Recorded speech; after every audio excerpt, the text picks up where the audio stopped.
and we're your hosts, Shaila Tayyab and Joseph Pinder and Helen Stanley. Thank you. On this show, we'll help to find peace within yourself, physically, emotionally, mentally, and spiritually, through deep understanding and real-life solution. A disclaimer: the information shared during this show is for general informational and educational purposes only. The therapist's advice and insights are based on their professional experience and should not be construed as personalized therapy or guidance for any individual case. If you are experiencing mental health concern, please seek the help of a licensed therapist or a mental health professional. The views expressed by the therapist are their own and do not necessarily reflect the opinion of the radio show. Today we have a guest with us from Freeva, Helen Stanley. Hi Helen, and welcome to our show. Please tell us a bit about yourself and the work that you do. Good afternoon. Thank you for having me. Yeah, my name is Helen Stanley. I've worked in domestic and sexual abuse for the last 8 years. In lockdown, I ran a refuge for men, and then after that, I started working for Women's Aid and ran the Adam Project, which is to help men who have been in abusive relationships and seeking help for freedom and advice, and signposting therefore for counselling and or refuge and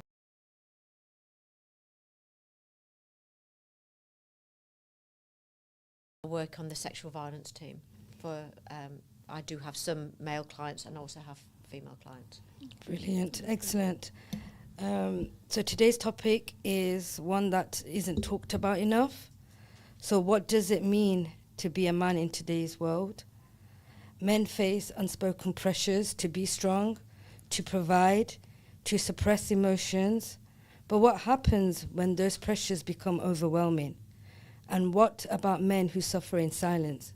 Men who experience domestic violence, but they feel they have nowhere to turn.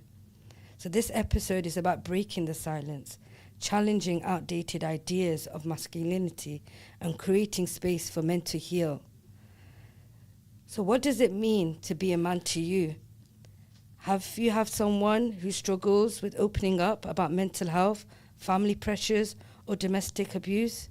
We'd like to hear from you. You can call in the studio on 0116 48 22086, or you can WhatsApp us on 077 488 55055, and we'll love to hear from you. So what does society expect from men?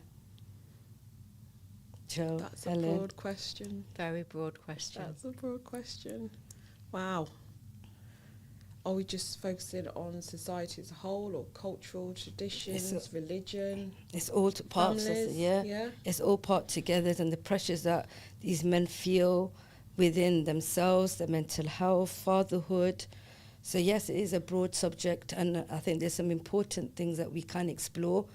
Maybe going into subjects and topics where not many people like to discuss and go into. So what do we feel? I think there are a lot of pressures on men, young men, boys, men as a whole in general, to be these traditional protectors and providers, and they often feel as though that's all they are. Mm-hmm.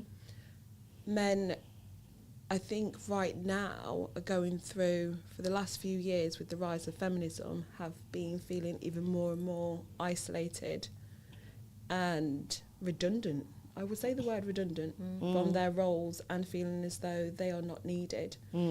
Often when working with male clients, there is a stark difference between females and males. Women will often want to be wanted in their roles, but men have this innate need to be needed. They need to know who they are, where they belong, where they fit, what their job is, what their positioning is. And I think one of the issues that is paramount and is visible is when men don't feel as though they're men. They've lost their masculinity. Yeah, and the lines have been blurred. And so as feminism rises, the men feel less less empowered, and so if they marry a strong woman, then the balance can easily tip the other way, and soon a man can be in a relationship where he's being bullied, he's being belittled, that he feels that on the outside world everybody looks at him as the husband and the father, or the to-be father, and to then try and shadow what they've done and seen as their own father, and then not know who to talk to about whether or not there is conflict and a power struggle at home. Yeah. And then they may go on to have sons, and if that pattern then isn't broken, then no change will ever happen, and then there becomes a them and us situation. And they can be a totally different person on the outside, and then when they go behind closed doors, we all, with all domestic abuse, it's amazing what happens behind closed doors. But with a man, he will feel the shame and the stigma and not know who to be able to talk to. But there are organisations out there, there are lots of organisations out there to help men. I think even before a man is able to admit to himself that this is the situation he's in, often men are not aware that they're actually in domestically abusive relationships. Yeah. Because for them, absolutely, it almost doesn't register. And also because it happens so subtly, it happens over time. Yeah. And so for a man to suddenly, he's not going to wake up one morning and think, oh my goodness, I'm in a domestically abusive relationship. It could be that they just think that that's acceptable and that's normal. Right. They think that's acceptable. That it's normal, or that can't be happening to me, or I can't say nothing because it's embarrassing. Yeah. And I'm supposed to be able to handle these hits that I'm getting, whether it's physically or emotionally, because I'm a man. And often the emotional abuse is actually far more damaging than actual the amount of men. I know we're three women here talking today, but we all predominantly work with men and have done for quite a long time. But I've worked with so many men that have said, I would rather have been punched. I would rather have had something that I could look at and think, okay, that's abuse, than to sit back and think, what did they say? What did they mean by that? And then you're getting into the realms of gaslighting, and then there's the breadcrumbing. There's the cycle of abuse. I often relate to it as if it's like a roller coaster. So something will happen, and then the roller coaster will whiz down, and then it will start to climb. And we all know that when it gets to the top, it's going to whiz round again. But that little bit, where it's nice and everybody's friendly, that window gets shorter and shorter till eventually the roller coaster is permanent, and the poor man will be going home and be thinking, what am I walking into? And not have the courage to reach out and say, I need help. And often I think we are so blinded by the signs. They are there. They are very visible. Partners that will often constantly call partners. Put trackers on their phones, do this, like on some of the social media apps, you can see where somebody is, but it's an infringement of privacy. And also, is it a two-way street? Is it, are you allowed to then know what your partner's doing? Are you allowed, or is it agreed in your relationship? There's this word with allowing. It's almost like I need permission, but you're in a marriage, you're in a relationship. Is this something that you've both agreed upon? Which leads on nicely to isolation. Like when you first got together, the chances are most men have got so many friends, they get married or in a relationship, and suddenly it's kind of, well, where are you going and what are you doing and why were you there so long, and well, shouldn't you be at home, and it becomes so that that men then start to feel isolated and start to break away from their friends. But before they start feeling isolated, how do they tend to perceive that? They perceive it as the woman needing them and caring for them. So his very need to be needed is being met with these questions. But as you said earlier, Helen, about this doesn't happen overnight, I call it the drip. Yeah. Ever gone to hospital, had a drip? Yeah. You're looking at that bag thinking, that's going to drip into me. 10 minutes later, you look around, that bag's gone. Yeah. You didn't feel a thing. You didn't even Yeah. notice. This is what's happening with a lot of men. They're not noticing or understanding what's happening because what is looking like care and concern isn't. No, and it ultimately always comes back to power and Yes. control, and it's somebody having power and control over you. What's that rooted in? Fear. Yeah, Fear, feeling unsafe. yeah, Mhm. But the fear of losing the partner, the Yeah. fear of what society will say, what will families say, but this could be my second divorce. It's that fear that is driving force of the power and the control. The fear why the person doing this, they're insecure, they've got an insecurity. They've got a Yeah. fear of not being good enough or losing the partner. Yeah. And then the partner who's going through the abuse has a fear of feeling ashamed and being Yeah. embarrassed and having this out in the community. You know, you mentioned it being maybe a second, third, fourth Mhm. marriage, but it seems like the pattern is still repeating. So that is telling you something. yeah, It's not that you're doing anything wrong, but there is something Yeah. Something that's that not needs right. addressing. Yeah. There's something that needs to be looked into, and then the fear consumes them, and it kind of like makes them numb to reach out. I feel like to get that help, because they're like so scared that they don't want history repeating itself or what people are going to say about themselves. And I think this is a lot of men. This is why they struggle to reach out and get the help. Number one, like we've noticed, maybe they don't not realize what's actually happening to The them. awareness. yeah, They don't have the awareness. Number two is it can't be happening to me. I'm a man. I'm supposed to be taking it, but you're human too. You know, you have feelings. You deserve to have the utmost respect and treated fairly with kindness, love, and support, just as anybody else. So if you feel like that you're not getting that from any relationship that you're in, you know, you are deserving of that. So it's maybe looking within and bringing out that awareness. What is going on in this relationship? I think sometimes the problem is that most people are also struggling with what a healthy relationship constitutes and what it is. and what it looks all- like, Exactly. and also what is and what was acceptable 50 years ago, 80 years ago, isn't necessarily what's now available. And so it's expected that you have the nice house, the big, the fancy job and a car and 2.4 children, but that isn't necessarily what is now available. Or it might not be what you actually want. You might want to have children later in life, but you're expected because of how you've been brought up, and then you end up in a cycle of doing what's ought, not what you actually want. Yeah, definitely. I had a conversation with an individual a few months ago, and he literally said, "We're dying." Yeah, that came out of the mouth of a man. Yeah. We are dying. So when you say that to me, it comes out the real men are Yeah. dying. Yeah.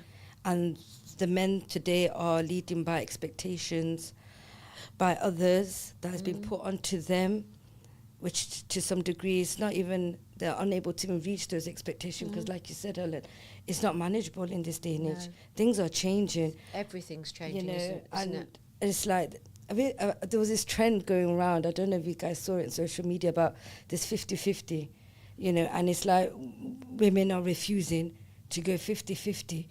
And I think, to some aspect, if the man is able to afford, is able to look after his family, okay. But if you look at the majority, if you look at how we live in, the expenses, all the living costs going up, it is so difficult for a man to look Yeah. after a family on this basic wage. So the living expenses are going up. The wages are not going up. No. I notice in my bills myself, like it's gone up £150, but I'm on the same wage. Yeah.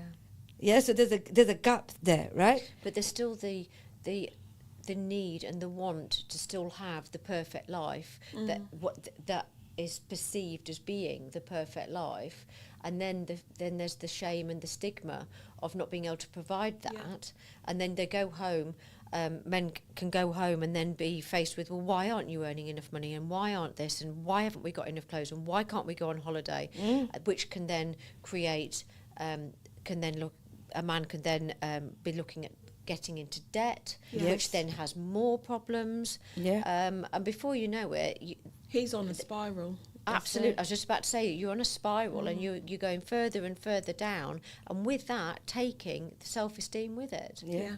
But also, he will be taking the family with him. Yeah. I think also what women may need to realise and come to the realisation is you're not in a transactional relationship. When you've just said 50-50, it's not transactional. This is not a business contract, it's a relationship. Yeah. So if your partner is only pulling 35 because that's all he can pull, then you're going to have to pull the rest. Yeah. If you are pulling 75 one day and he's a little bit behind, that's fine. You've got him covered. That's how it should be. Yeah. But women are feeling like it's the men that always have to do the covering. Men need some help. You know, when you say covering, what it brings to me is, Prophet Sallallahu, when he was revealed the Quran, the revelation by the angel, he ran to his wife, and his wife covered him. Yeah. She covered him, and she said, "Don't worry, I'm here." He seeked comfort where? And From that, his wife. So the she covering covered is the him support. when at that time he was scared. He was petrified. Right. And he's like, "What is going on?" But And she that- stood tall for and him. that highlights how important communication is Yeah. within a marriage or within a relationship, that you would be able to cover each other Yeah. and be able Yeah, and it's to, not- to recognise someone's weakness, but at the same time, when they're then the person that is able to provide, to be able to praise them and Yeah. be open and transparent. Definitely. So our prophet was vulnerable, Yeah. but his wife didn't make him feel bad for being No. vulnerable Yes. and scared. And they, She Yeah. stepped in. which would then create Yeah. healthy children with healthy boundaries. There. Yeah. But it's a relationship, not a transactionship, Yes. not a partnership. Yeah. It's a relationship. It's relayed to relate. It's the back and forth. I think as well it's important to say that so many people enter into marriages in all cultures that haven't had the conversations before they've made that commitment to each other in a marriage ceremony, and they don't know what the relationship looks like. Everybody gets carried away with the dress and the outfit and the actual ceremony itself and the idea of being married. But then afterwards, it's kind of like, well, who is going to be doing the breadwinning? Who is going to be the discipline? Who's going to be doing the disciplining? Yeah. How are you going to cope when a baby comes? Are you going to be taking ownership? Does it matter if you have a boy first or a girl? That's right. And these it's are all so important. it all there is so important to talk about these things, and there's no shame before you get married to say, actually, we need to talk about this, and if it doesn't suit your needs, to be able to say, I think we should wait. Yeah. Yeah. And I think that's very important, having some sort of counsel before Absolutely. getting married. And I think especially in our culture, we don't have a lot of that. That's one thing that I think we need. Yeah. And what they do when they get married is they're taking on their parents' culture way of being married. So it's basically get married, man goes to work. This is a typical, I'm not saying this happens everywhere, woman at home, have a child, or why are you not having a child? You have one child, okay, when you're having the next one, that's how it is. But there's more to that. They're individuals, they're humans, they've got aspirations, they've got dreams and hopes that they want to accomplish. And I know someone that waited to have children until, she was able to work, get herself stability. She wanted to get a house, a car, and it was probably like 20 years later she had a child. But everyone were asking, when are you having a child? Yeah. But her priority was somewhere else. Now for her, it was the right time, and she had the child. Now she's had one child, when you're having the next one. But for her, one child is enough. And that's okay. But it goes back to what Helen was saying. Conversations. These conversations need to be had between you and your spouse. Does your husband have the capacity? Do you have the capacity? Yeah. Is this going to apply more pressure? There's many things that we all want, but do we need?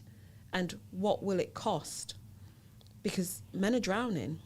And this is it. So the balance tips, doesn't it? So if these open and honest conversations haven't happened before they get married, a baby comes along, and then the man is expected to earn even more, to provide even more, to support even more, and therefore, then if the balance is already off, then there'll be shouting, conflict, belittling, and then should there then be a separation or a divorce, then there's a thing called post-separation abuse, where the child is then used as a weapon against the father, and everybody assumes that it's going to be 50-50, but so often with so many men that I've supported, the child is used as a tool, as a tool against them.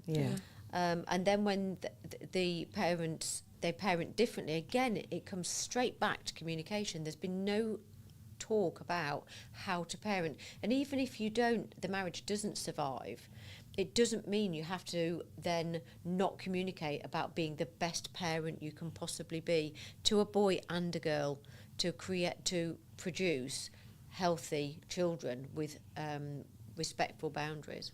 I think also with domestic abuse victims that are males, co-parenting with the female abuser is Very quite difficult. something. Very difficult. I think the majority of men that I've worked with that have been through domestic abuse, I would say that one of the biggest aspects has been then the co-parenting, because it can then be used against them, and there can be false accusations. It's quite scary, some of the things that are alleged, and then trying to prove their innocence is so much harder, and men just feel that they don't want to have to say I didn't do that, and so will often remain silent. Remaining silent and being silenced. Yes. So they often feel as though they don't have a voice. That's why it goes underreported. Men suffering from domestic abuse. We've been talking a lot about men in relationships, being a father. What about outside of that? What about the men that are not married, and not a father, and their struggles that they go through? Where do you think that comes in? Them they're struggling in today's society, trying to be what society wants them to be without the impacts of, relationship or fatherhood. I think it all comes down to individual choice as well. Not every man wants to be a husband or a father. Who's to say that you have to do things at a certain time frame? I've got 2 sons, and they're both in very, very different places. They're only 2 years apart, but they're in very different places in their lives. But that doesn't make them that isn't wrong. But it doesn't mean that they, at one stage, if you weren't married by the time you were 30, then it was well, why not? And you'd be, every time you saw relatives, it would be like, when are you getting married? When are you going to be a father? But who's to say you have to do all of those things? Who's to say you wouldn't want to put your career first? Or you might never want to get married. You might think, that's not for me. I think society is almost putting out a blueprint of how we should be. I know we were discussing earlier, Helen, about the programme, Adolescence. And Charlotte, what you're saying, this is rooted in pre-teens. In schools. In homes, because a lot of young boys are not aware of who they are, they're not sure of their identity. Role models that they are seeing are not always of the healthiest, and even as in the adolescence, he had quite a good father. Didn't stop him going down the wrong way, because he was questioning his masculinity as a 13-year-old boy. And also, we were talking about this off air before we came on, that when a boy is a son, so he's being parented by a father that's trying to have a career and provide. So therefore, the mother has a huge role, but then they're treated. Then they're expected then to be the man, and they don't know how to be the man. And so each version of the man gets diluted each time, and it comes down. And then they go to school, and then they're expected to, you know, be rough and tumble and show off in front of girls. But there's no healthy boundaries. And in the schools now, there's obviously for those people that have seen adolescence, there's the influence of social media, of what is and isn't expected of being a sportsman, or doing the activities that are masculine rather than doing what you would like to do. So it's basically based on what we pursue masculinity is supposed to look like and what it's supposed to be. If the child doesn't have a role model, so where would he get that? I think as much as children do need role models, especially young boys, they need guidance. So it's all very well looking at someone that's at a certain place in their life, but you need guidance in knowing how to move through life. And a lot of boys don't have guidance. They're not under any sort of, again, I'm going to use the word covering. It's essential that these young boys are covered physically, mentally, emotionally, spiritually. Who is doing that? And if they're living in a house where there's conflict, Yeah. you know, if the mum and dad haven't recognised that their relationship is abusive and impacting on them, it might not be physically abusive, but there might be a lot of emotional damage, or there might be a lot of conflict. Then a young lad or a young boy is growing up not knowing where he fits in society, and not knowing how to be a man, and not knowing who to turn to ask. So then we're going to have a problem. The problem that we have is a lot of young boys and young men are invisible. Yeah. They're not seen, they're not heard, they're not understood. And fear change as well. Yeah. So they might be thinking, actually, I don't want what my mum and dad have got, or I don't want what they have in their family home, because there may be grandparents that live there as well. But how do they change that? Who do they turn to say, actually, I don't want to do that. Yeah. I want to go off to university and then not come back. Yeah. I don't want to do what is But what then is at the other end of expected. the spectrum, you've got those that actually, this is all I've known. So this is what I know, this is what I'll do. And then becomes the expectation. Yeah, and the repeating of the patterns. Yeah. And then we've got generational trauma and generational patterns of behaviour continuing. I think also if the mother, you know, has been impacted on a relationship with the father, sometimes I think it could be conscious and sometimes it can be unconscious. The mother then puts that onto the child. Very much so. Yeah. Yeah. And that can happen as well within a marriage, or if a marriage has ended, that, you know, I was talking about post-separation abuse, and it can be towards the father, but the mother can be so impacted by the breakup that she will then take that out on the children, and that could and does impact young boys. But how does that manifest itself when it's the father who's being domestically abused by the mother? What do they then do with the children? They start to resent the children because the children are a representation of the father. Yeah. So then we've got a problem in these homes. And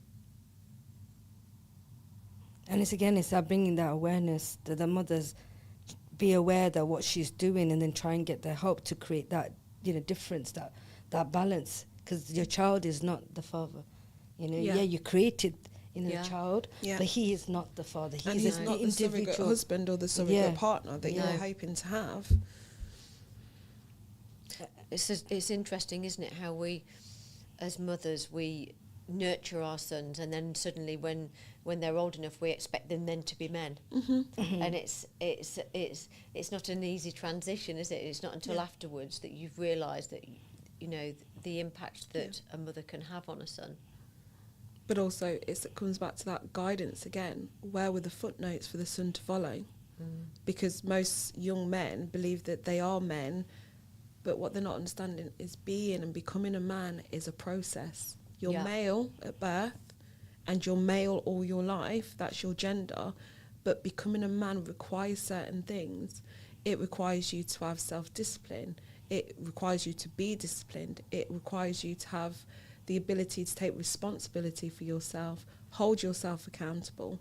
All of these things are not being taught to young boys. No. Yeah. I think it's important as well to know the difference between somebody that is keeping somebody at home, like the jailer, and the liberator. And so somebody that's encouraging a young boy to go out and explore and to want something different for himself. And the difference between the bully and a friend. And the dynamics, because they can be so close together, but they need to be so that there are choices. Yeah. And that there can be a differentiation between there being somebody that you can turn to, the liar and the truth teller. Can you just explain, Helen, for those listening who aren't aware of the language in terms of domestic abuse, just what you're meaning when you're explaining? So there's a program called the Freedom Program, written by a wonderful lady called Pat Craven quite some time ago. There is now a program online as well for men as well, and it's it gets broken down into different categories. If it's done in person, it can often be done on a weekly basis. But for instance, the bully, she glares, shouts, smashes things, sulks and stomps around. She punishes with silence and clicks her fingers. But the friend would have a sense of humour. She's fun and she wants to do things together. She smiles with you. Yeah. And it's the difference, that, you know, those subtle differences, the difference where we were talking again about communication and what you want within a relationship. The head worker, she puts you down, belittles you, tells you you are fat, thin, stupid, thick, useless, undermines you your decisions and gaslights you. She teases you when you are too tired for sex and questions your masculinity. But the confidence booster, she would give you compliments, support your values and opinions, likes you and encourages your dreams and aspirations. She plans date nights and boosts your strength. Yeah. These are all things that we would want as a mother for our own sons, and also for any man that is in a relationship. Any friend that we had that was a male, if we knew that our friend was treating their husband or their partner like this, we would want to help. We would want to step in. I think when it's like, if to say it happens to us women, we're quick to say, this is not right, you shouldn't be doing that. Yeah. Like if a man, for example, hits a woman, oh my God, you know, you report him and that. But how many times have you seen women hit men? Yeah. Yeah. Yeah.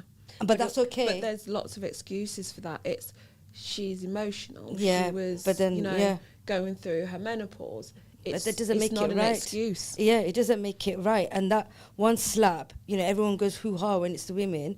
And I'm not saying that, you know, it's not Either way is wrong. Either way is Either wrong. way is wrong. That's my point, is that if a man does it or a woman does it, it's equal. And when I look around the youth today, you know, I'm not talking about all of it, but what I see today, a lot of it is about power on the streets. Yeah.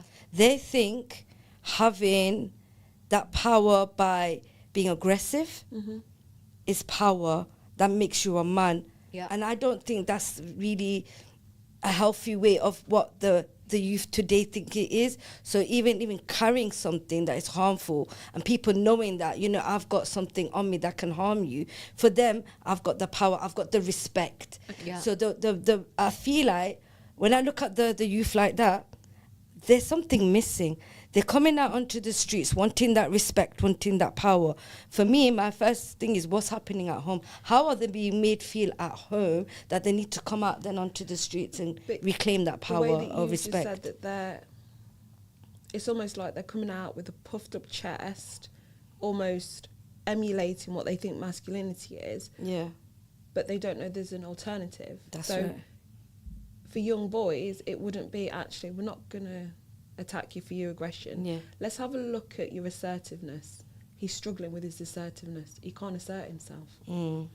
So that would also tell me that he probably more than likely won't have a vocabulary to articulate himself. A vocabulary with a man being able to articulate his emotions is essential, but it's often lacking. And I often see it with the men that I work with. There was a therapist, I can't remember his name, he's on Instagram, and he basically said, as women, we have a 64 box of colour crayons, Crayola crayons, to work with. Men are only working with 4. Oh. They're only working with 4, and that is often to do with their language and their ability to talk about their emotions and feelings. So we've got a full box of 64, and they're going off full, which is often what? Aggression, anger, sadness, happiness. Yeah.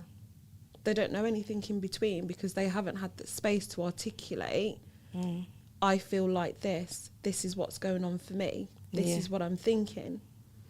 So young boys who can't articulate will what? Project. And it's often out of fear. Yeah. Yeah. Fear Often is the root. out of fear. Yeah, it's always, Yeah, fear is a root. Because I would imagine, I did some training recently on restorative justice, and about these people going into young offenders or prisons with youngsters in, and talking about the impact, a bit like on adolescents, the impact on the other families and the school and the community.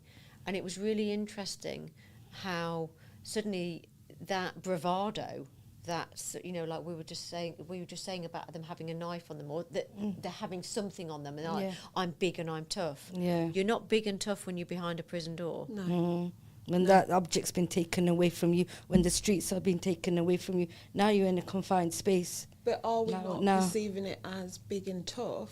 But really what we need to be really looking at is, this is vulnerability. Absolutely. Oh, This is feeling unsafe. Yeah, feeling unsafe. It's like it's a cry for help for me. Yeah, it is. When I see that, that's what I'm saying. I'll go back. What is it that they're missing out on, that they need to reclaim on the street, that power and that identity? Because I feel like no one's listening to them. No one's hearing them. So they're going out to even force that upon people. I don't even think they're listening to themselves. I don't think they want to do a lot of these things. I don't think if you actually sat each child down individually, these boys that are, you know, going out and trying to assert their masculinity, if you actually sat them down and said, what is it you're trying, they wouldn't know. No, that's right. Because it's peer pressure and it's social media that are saying you should do this and you should do that.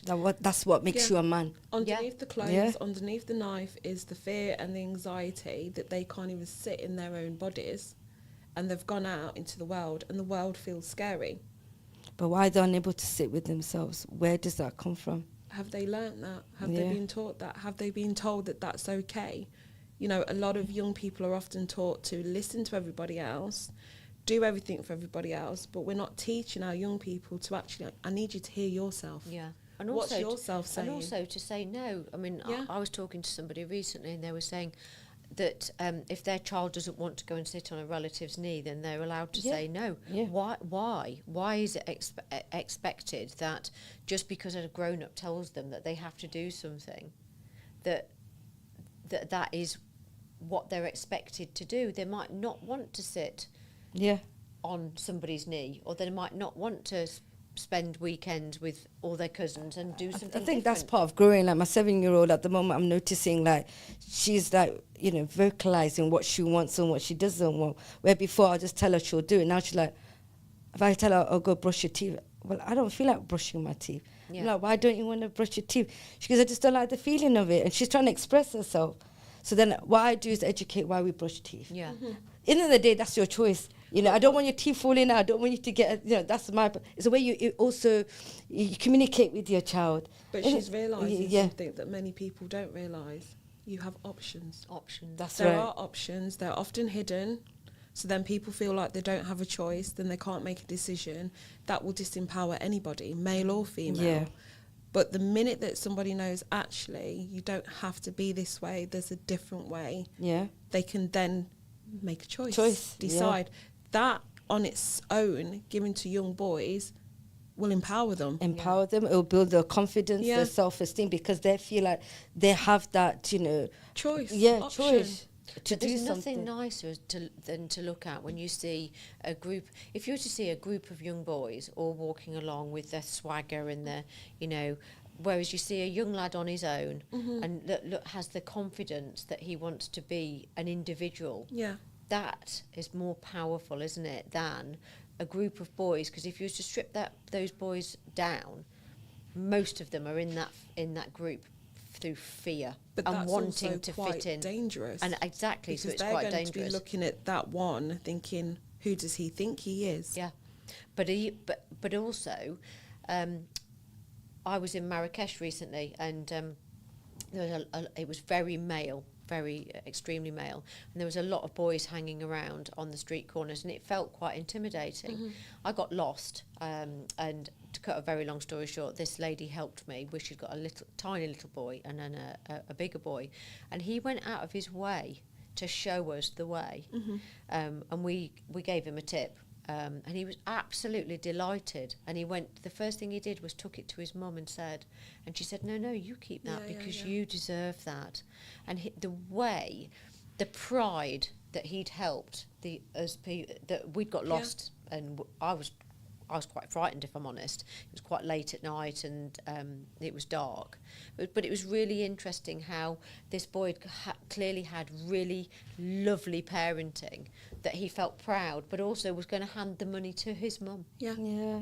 But also what happened there, he was needed. Yes, and he felt... And he could do what the need of him was required, and yet that boosted his confidence. If these young boys had something that they were needed for and wanted for, I think we'd see a change. Yes, that is exactly the word. But they don't know who they are.